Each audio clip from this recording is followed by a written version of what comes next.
Los relatos del gato. No existe mejor experiencia que la de reunirse en familia a contar historias de terror. Ha sido ya una tradición de muchos años atrás que las personas aman sentir el miedo mientras escuchan historias de cosas increíbles. De esto va nuestra primera narración de las dos que el día de hoy tengo para ustedes. Acompáñenme en esta cita con el miedo y a escuchar esta primera historia aquí, en el rincón de los relatos del gato. Visitante de la oscuridad. Eran las fiestas de fin de año y, como era costumbre, nos reuníamos toda la familia, desde mis abuelos hasta mis primos. Aquello era cosa de que no cabíamos en la casa, pues con el pasar de los años mi familia creció mucho. Como es costumbre en las reuniones familiares, las charlas van cambiando de tema conforme avanzan las bebidas y los momentos. Aquella noche hablamos de cosas graciosas, anécdotas divertidas de la familia, y como es tradición, llegó el tan anhelado tema de fantasmas y apariciones. Y para esto mi mamá estaba contando que ella una vez jugó a la ouija de joven, y eso les había traído varios sustos en la casa donde vivían, desde que les tiraban los objetos en la cocina, ruidos por las noches o pasos de personas que parecían estar merodeando en los rincones de aquella casa. Y conforme ella iba contando detalles, todos los que estábamos escuchando no podíamos quitar ni un momento la atención. Mi mamá era muy buena narradora. Ya serían eso de las 8 de la noche y estaba ya oscuro. Mi madre seguía contando su historia cuando inesperadamente toda la casa quedó en completa oscuridad. Sí, se había ido la luz. Todos gritamos y fue aquello todo un alboroto. Había un gran desorden. Mi abuela nos gritó que ya nos calláramos. Todo aquello la puso al borde de los nervios. Era muy raro que se hubiera ido la luz y más en una tarde de domingo.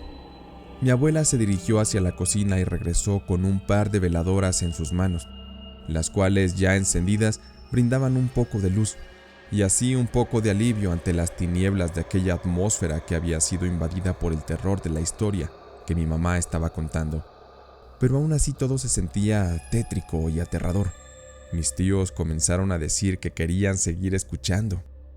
Algunas de mis tías decían que estaban locos, que después de haberse ido la luz, seguro algún fantasma nos había hecho la maldad, que mejor era ya no seguir. Sin darle importancia a los comentarios, mis tíos insistieron y convencieron a mi mamá de que siguiera, y que al terminar su historia ya podrían cambiar entonces de tema. Mi mamá no tuvo más remedio que acceder, así que siguió contando aquella experiencia paranormal que le había sucedido. Yo traté de no poner ya tanta atención, y una de mis primas también me dijo que comenzaba a sentir miedo. Así que nos alejamos un poco, justo donde la luz de las veladoras pudieran aún iluminarnos para ponernos a jugar a otra cosa. Sacamos unas muñecas que habíamos llevado y nos pusimos a jugar. Mi prima después de un rato me dijo que tenía un poco de sed y que iría por un vaso de agua. Ella se levantó porque estábamos sentadas en una alfombra en el piso. Cuando ella avanzó, que serán unos 3 pasos, se regresó conmigo y ya con un tono asustada me dijo: «Katia, mira, ven, acabo de ver algo, pero tengo miedo, necesito saber que no estoy alucinando». Yo le dije: «Pues, ¿qué está pasando? ¿Por qué estás asustada?». Nuevamente respondió: «Hay alguien atrás de mi abuelito, puedo verlo a través del reflejo de la vitrina que está detrás del comedor. Mira, ven, dime si tú también lo ves». Me levanté y caminé un poco, y efectivamente, en el reflejo de la vitrina y por el efecto de la tenue luz, se podía ver una especie de ser encapuchado que estaba detrás de mi abuelo. Corrí asustada a decirle a una de mis tías, porque mi madre seguía contando sus historias. Cuando llevamos a mi tía al lugar exacto donde se percibía aquel ser en el reflejo, extrañamente ya no se veía nada. ¿Cómo había ocurrido aquello? No teníamos idea. Pero a lo que recuerdo, esa extraña presencia parecía estar acechando a mi abuelo. A la media hora la luz regresó y todos recuperamos la tranquilidad. Decidimos mejor irnos a casa, tranquilos, al menos hasta ese momento, porque al día siguiente mi abuelo amaneció muy enfermo. Él ya era de edad avanzada, tendría más de 70 años, y le detectaron los médicos problemas en el corazón, problemas que no pudo vencer, y falleció a los pocos días. Meses después, hubo otra reunión donde salieron los temas de fantasmas como ya era costumbre, y mi tía hizo el comentario de lo que habíamos visto mi prima y yo. Todos se quedaron muy sorprendidos, y se llegó a la conclusión que la muerte ya estaba avisando la partida de mi abuelo, y había venido a recogerlo. Nos quedamos con esa idea porque somos muy creyentes de los fenómenos paranormales. Ahora, a diferencia de aquellos tiempos, tratamos mejor de evitar platicar los temas de ese tipo en las reuniones de la familia. Preferimos ya mejor contar chistes o reírnos. No queremos volver a ser avisados de que alguien de la familia esté a punto de ser llevado por la muerte. Hay cosas que no tienen explicación, pero no por eso significa que no sean ciertas. Como siempre digo, al final la conclusión entre creer y no en los sucesos paranormales es de cada quien. Por lo regular, las personas que mantienen el escepticismo, en su mayoría es porque no han vivido una situación de este tipo, o bien porque buscan una explicación racional para los hechos presenciados. Por otra parte, hay quienes constantemente viven este tipo de cosas, lo cual los vuelve muy creyentes de todo esto. Las opiniones siempre van a estar divididas en este tema. Cuéntame en los comentarios tú qué piensas, ¿eres o no creyente de los fenómenos paranormales? Si tienes una historia que contarnos, te dejo las redes sociales y el correo en pantalla para que me las hagas llegar. Ahora es momento de escuchar la segunda historia de esta noche que nos ha sido enviada por Jorge Centeno Sánchez.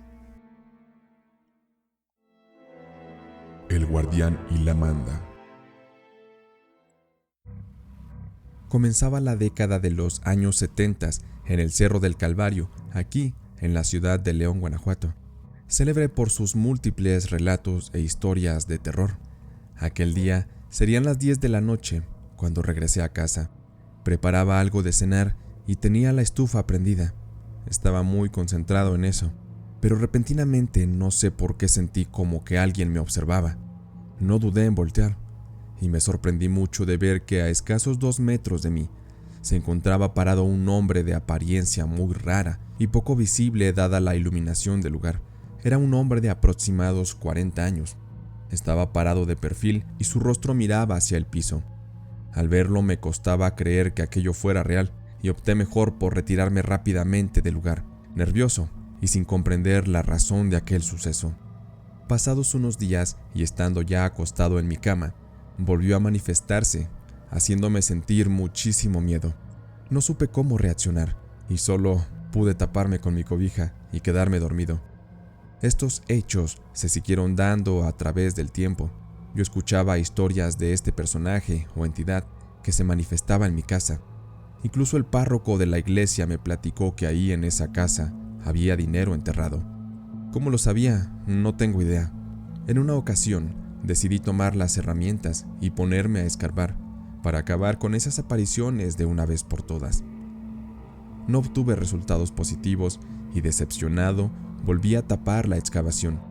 Sin embargo, las manifestaciones seguían y de las personas que sabían algo de aquel ser, supe algunas historias de personas que decían que habían hablado con el aparecido y este ofrecía dinero a cambio de pagar una manda a la Basílica de San Juan de los Lagos y llevar un cirio de a peso.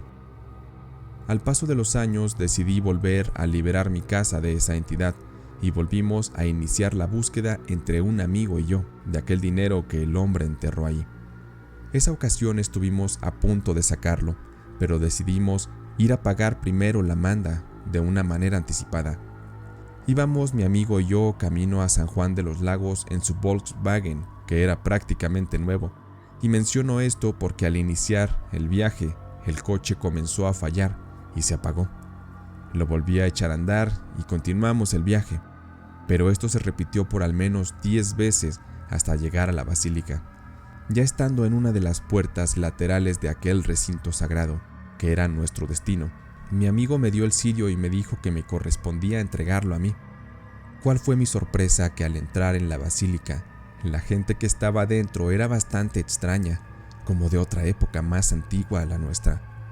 Sin salir de mi asombro, seguí mi camino a depositar el cirio en el altar. En el trayecto, volteé en varias ocasiones para ver si había sido fruto de mi imaginación, pero esa gente seguía ahí. Fui a depositar el cirio y al voltear nuevamente, noté que la gente que había visto y que tenía esa extraña apariencia ya había desaparecido, y quedó solamente en aquel lugar la gente que correspondía con nuestra época. Yo no hice comentario alguno.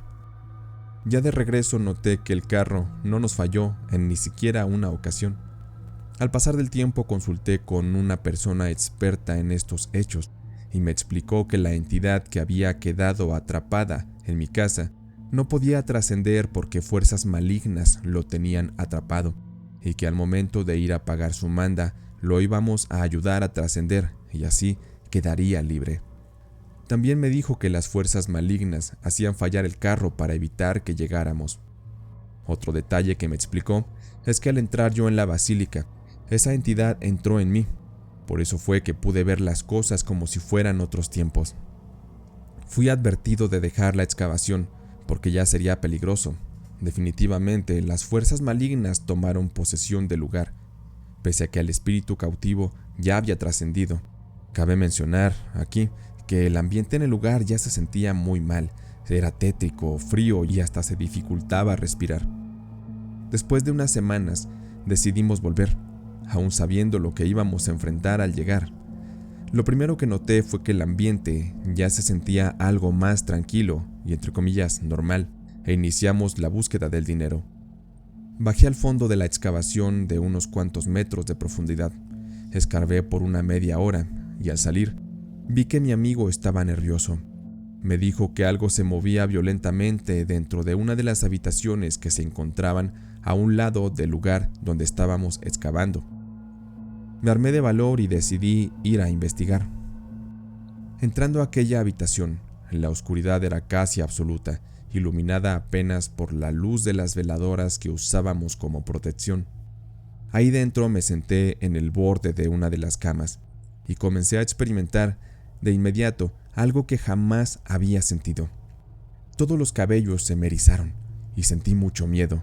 Yo me puse a rezar y puse mi mano en mi medalla de San Benito Abad. Entonces vi como algo negro voló violentamente frente de mí. No tenía forma. Sentí que mi corazón se iba a parar. Después de unos minutos volvió a salir aquella sombra, pero esta vez se fue hacia mí, directamente. Pero no pasó nada. Después de un rato vino la calma. Le pedí a mi amigo que prendiera la luz. Yo salí y le dije que mejor nos fuéramos de ahí, y desde ese entonces decidí no volver a excavar. La aparición no se volvió a ver, y todo volvió a la normalidad porque al pagar la manda de aquel espíritu, estoy seguro que lo liberamos, o al menos eso creemos. Así ocurrieron aquellos eventos, que ahora me da mucho gusto haber compartido con ustedes. Muchos saludos. Las historias de dinero enterrado son abundantes, no solo aquí, sino en todo el mundo. Mucho se dice de estas, pues todo ese dinero enterrado que no fue sacado siempre tiene detrás de sí una historia de frustración, tristeza, de maldad, de envidia, muerte y olvido. Muchas ocasiones esos tesoros llegaron a su lugar a causa de un robo, un asesinato, y sus dueños, al ser personas con mucha avaricia, se condenan a sí mismos a vivir atados a lo material en el momento que su muerte llega. Por eso es que no trascienden, dando esto a que sus espíritus necesiten ser liberados a través de algún tipo de ritual por personas en vida. Muy interesante, ¿no es así? Hay mucho más que decir de todo esto, pero lo dejaremos para un futuro podcast. Por hoy me despido agradeciéndoles su permanencia y deseándoles mucho éxito y todo lo mejor en este nuevo año 2022 que apenas inicia. Si les ha gustado este video, ayúdenme a compartirlo en sus redes sociales. Solo con su apoyo haremos crecer este canal. Yo soy Diego, el gato humano, y desde este rincón de los relatos del gato, les deseo que esta noche tengan ustedes unas dulces pesadillas.